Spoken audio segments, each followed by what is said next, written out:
So, I'm Christina from Interrobang Art.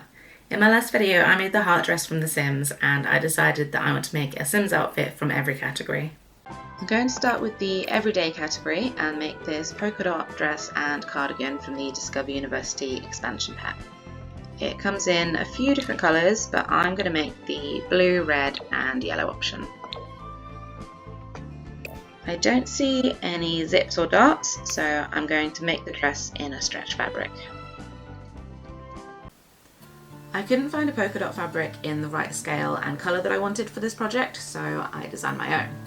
I've got this red knit jersey fabric for the cardigan, and I found a yellow belt on eBay.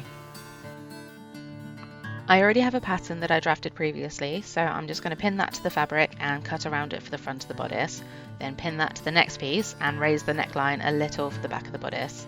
When they're cut out, I pin them together at the shoulders and side seams, ready to overlock together.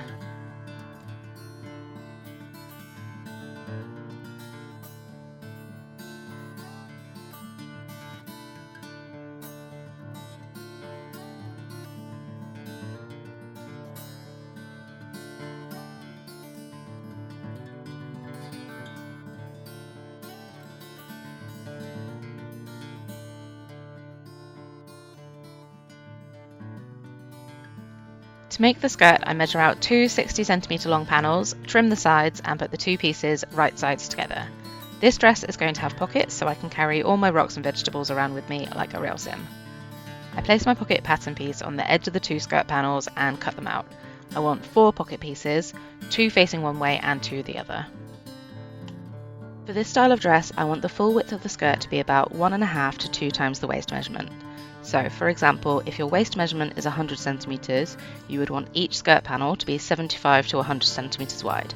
Any less and the skirt will be too narrow, any more and you'll have trouble fitting all that extra fabric into the waist seam.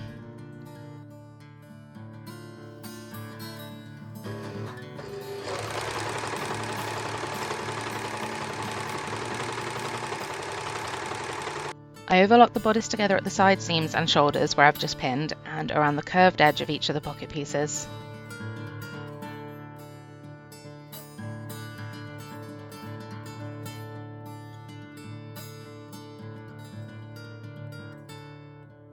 I pin the pocket pieces to the side seams of the skirt. I measure about 10 cm down from the top of the skirt to the top of the pocket.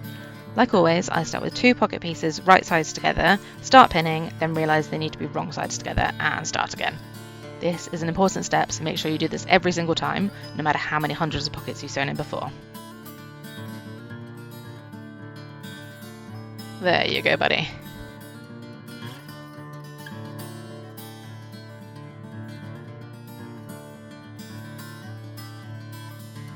Once they're finally pinned in correctly, I overlock all 4 sides of the skirt.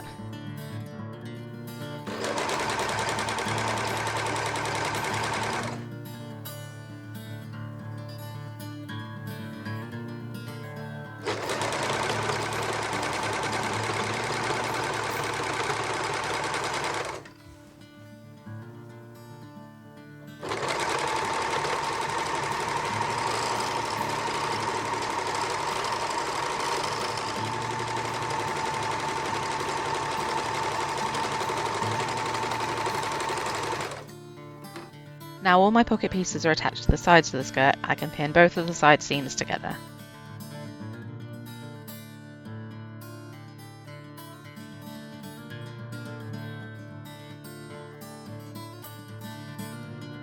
Using a stretch needle, I then sew the seams I've just pinned.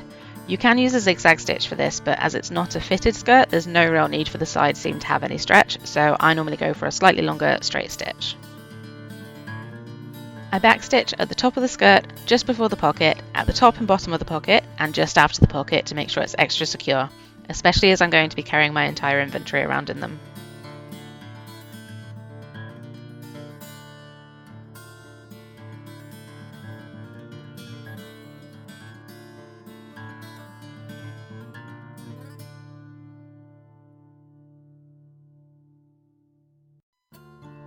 With the skirt inside out and the top outside out, right side out, I put the top inside the skirt right sides together and pin them together at the side seams. I then pin the front middle of the skirt and bodice together, and the same on the back middle. Once those 4 pins are in, I go around the waist pinning evenly as I go. The skirt is much wider than the bodice, so I have quite a bit of loose fabric between the pins. Once I've pinned all the way around the waist, I can overlock the skirt and bodice together with the elastic. Once I've secured the first few centimetres of the elastic, I pull it slightly as I go all the way around so it's not too loose. If you prefer, you can cut a piece of elastic a bit shorter than your waist measurement, secure the ends and pin it at the front, back and sides, and do it that way instead. But I've been doing it my way for so long now, my hands just know what they're doing. As the skirt is wider than the bodice, I need to gather the fabric as I go. You can do tidy symmetrical pleats if you like, but I prefer to push the fabric under and over randomly as I go for a more organic gathered look. You can also gather the top of the skirt before you pin it to the bodice, so you don't need to do this as you overlock, but again, as I've been making this style of dress for so long, this way just feels right to me. I'm going to finish the neckline, armholes and hem of the dress with a double needle. This creates 2 neat rows of stitches while allowing the fabric to keep its stretch. First, I need to fold over all the raw edges by a couple of centimetres and pin them in place on the right side of the fabric. Double needles can be tricky to get the hang of, so I always recommend doing a few practice rows on a scrap piece of the same fabric you're using for your project, and go slow. I normally lower the tension and increase the stitch length when sewing with a double needle. Sometimes you can do everything right and it still won't work, but if you make a blood sacrifice of a man who's wronged you, it clears the curse and you can carry on sewing with no skipped stitches. For legal reasons, I do just mean remove the ladder when the sim you've made of him is in the pool. I've finished the dress now, so I'm going to start working on the cardigan. I haven't made one before, so I'm going to use this one as a template. I just need to trace the back panel, one of the sleeves and one of the front panels, and then I can add the edging and the cuffs. It doesn't look like the cardigan on the Sims has any buttons, so I'm not going to add any on mine. I use a honeycomb park fabric for my pattern pieces when I'm drafting or cloning. It lasts much longer than paper or card and can survive being pinned over and over again. I place the cardigan down onto the park and pin around the whole back panel.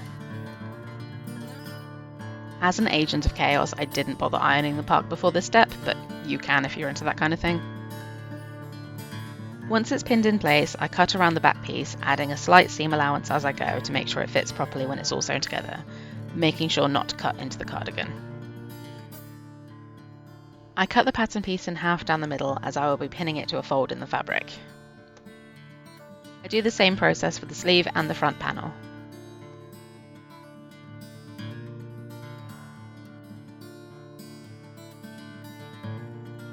Now all my cardigan pattern pieces are cut out, I pin them to the fabric.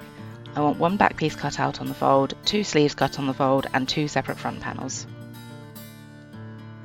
Once they're all cut out, I pin the front and back pieces together at the side seams and shoulders, then overlock them together. I also overlock each sleeve closed, right sides together.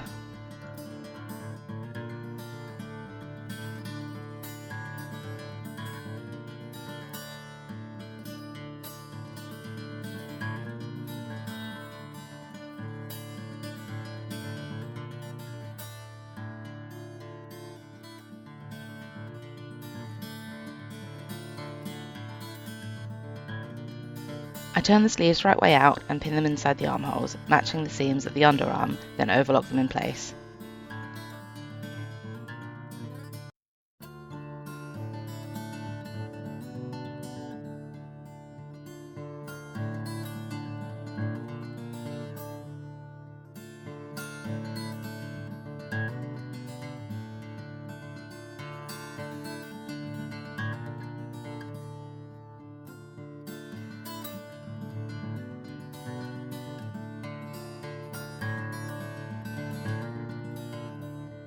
I decided to finish all the edges with a double needle rather than making separate cuffs and edging, so I just followed the same process as before with the dress, pinning the raw edges down by about 2 centimetres all the way round, then stitching in place on the right side of the fabric. I'm really happy with how this project turned out. It's exactly how I imagined it, and I'm going to wear this all the time. I've put the dress in my shop. It's available handmade to order in sizes 6 to 36, or if you want to make your own version, I've put the fabric design in my Spoonflower shop. I'll put the links to both in the description below. I can't wait to start working on the next Sims outfit, but first I need to play The Sims to get some more inspiration. Bye!